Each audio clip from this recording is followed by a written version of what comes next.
നമുക്കറിയുന്ന പോലെ പശ്ചിമേഷ്യൻ സംഘർഷത്തിന് ഇപ്പോഴും അയവില്ല.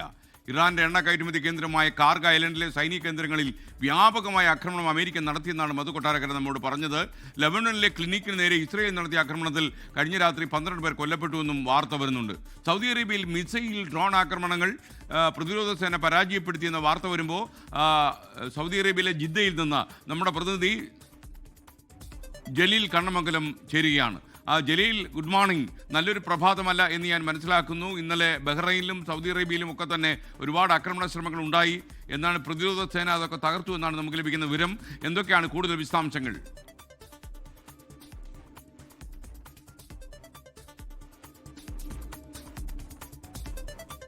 െതിരായുള്ള ആക്രമണ ശ്രമങ്ങളുടെ തീവ്രത കഴിഞ്ഞ ഏതാനും ദിവസങ്ങളായി കൂടിയിരിക്കുകയാണ്. കഴിഞ്ഞ 4 ദിവസത്തിനിടെ മാത്രം 165 തവണയാണ് സൗദിക്ക് നേരെ ആക്രമണം ഉണ്ടായിരിക്കുന്നത്. കഴിഞ്ഞ രാത്രിയിൽ മാത്രം 17 തവണ ഡ്രോൺ മിസൈൽ ആക്രമണങ്ങൾ ഉണ്ടായി. അതിൽ 16 ഡ്രോണുകളും ഒരു മിസൈലും സൗദിക്ക് നേരെ പ്രയോഗിച്ചു. എല്ലാം സൗദി പ്രതിരോധ സേന തകർത്തു.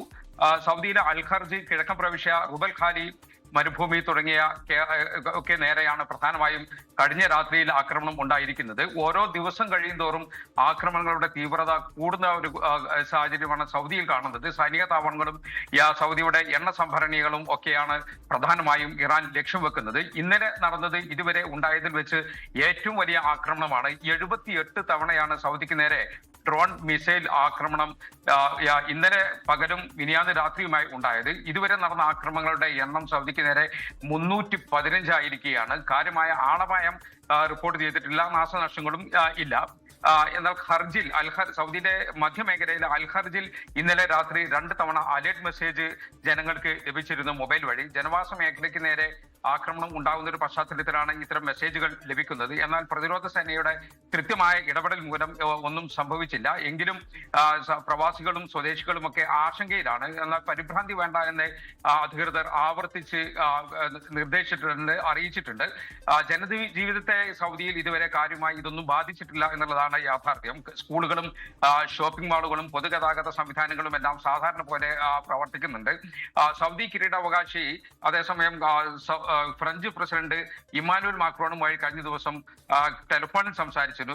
ഈ യുദ്ധം മൂലമുള്ള പ്രതിസന്ധികൾ സൗദിയെയും ബാധിച്ചു തുടങ്ങിയ ഒരു സാഹചര്യത്തിൽ, മേഖലയെ മൊത്തം കൂടുതൽ ബാധിച്ചു തുടങ്ങിയ ഒരു സാഹചര്യത്തിലാണ് ഇരുവരും ചർച്ച നടത്തിയത്.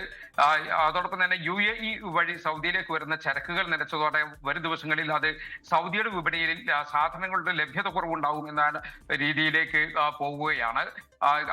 ഈ ബിസിനസ്സുകാരും അതോടൊപ്പം തന്നെ മറ്റുള്ള വ്യാപാര മേഖലയിലുള്ളവരൊക്കെ വലിയ ആശങ്കയിലാണ്. അത് സ്വാഭാവികമായിട്ടും സൗദിയിലെ പ്രവാസികളായ മലയാളികൾ ഉൾപ്പെടെയുള്ള പ്രവാസികളെയൊക്കെ അത് ബാധിക്കാനുള്ള സാധ്യതയുണ്ട്. കൃത്യമായ ഈ ചരക്ക് നീക്കത്തിന് കൃത്യമായ ബദൽ മാർഗങ്ങളുമായി സൗദി അറേബ്യ രംഗത്ത് എത്തുകയും ചെയ്തിട്ടുണ്ട്.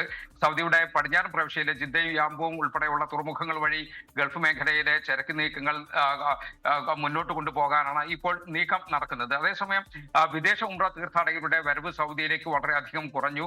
പ്രത്യേകിച്ച് ഈ റമദാന്റെ അവസാന 10 ദിവസങ്ങളിലൊക്കെ GCC രാജ്യങ്ങളിൽ നിന്നുള്ള തീർത്ഥാടകർ, ലക്ഷക്കണക്കിന് തീർത്ഥാടകർ സൗദിയിൽ എത്താറുണ്ട്. ഇതെല്ലാം ഇത്തവണ ഇല്ലാതായി. ആഭ്യന്തര തീർത്ഥാടകരുടെ എണ്ണം വർദ്ധിച്ചു. മറ്റൊരു കാര്യം, നാട്ടിൽ പോകുന്നത് ഇപ്പൊ പെരുന്നാൾ അടുത്തു. പ്രവാസികൾ നാട്ടിൽ പോകുന്നത് കൂടുതൽ ആളുകളും അത് നിർത്തിവെച്ചു. ടിക്കറ്റ് ബുക്ക് ചെയ്തവർ തന്നെ അത് ക്യാൻസൽ ചെയ്യുന്ന ഒരു സാഹചര്യമൊക്കെ ഉണ്ട്. ഇതൊക്കെ സൗദിയിലെ ഇവരെ ആശ്രയിച്ച് ഉംറ തീർത്ഥാടകരെയും നാട്ടിലേക്ക് പോകുന്നവരെയൊക്കെ ആശ്രയിച്ച് കഴിഞ്ഞിരുന്ന ബിസിനസ്സുകാരെയൊക്കെ നന്നായിട്ട് ബാധിച്ചിട്ടുണ്ട്. അതേസമയം ചില മലയാളി ഉംറ തീർത്ഥാടകർ സൗദിയിലെത്തി തിരിച്ചു പോകാൻ സാധിക്കാതെ പ്രയാസപ്പെടുന്നുണ്ട്. പല വിമാന സർവീസുകളും റദ്ദാക്കിയതാണ് ഇവർ കുടുങ്ങാനുള്ള പ്രധാന കാരണം.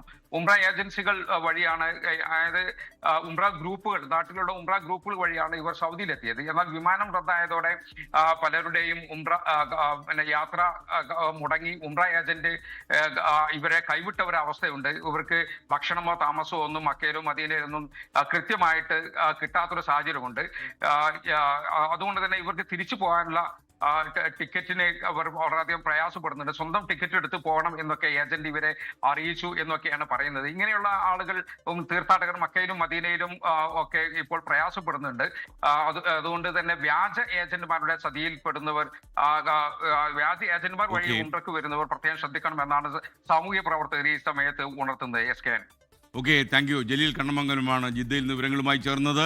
ലോകത്തെവിടെയായാലും ഏത് സമയത്തും 24 വാർത്തകളും ഓഗ്മെന്റഡ് റിയാലിറ്റി പാക്കേജുകളും എക്സ്പ്ലെയിനറുകളും വിശദമായി കാണാൻ ഞങ്ങളുടെ യൂട്യൂബ് ചാനൽ നിങ്ങൾക്ക് സബ്സ്ക്രൈബ് ചെയ്യാം.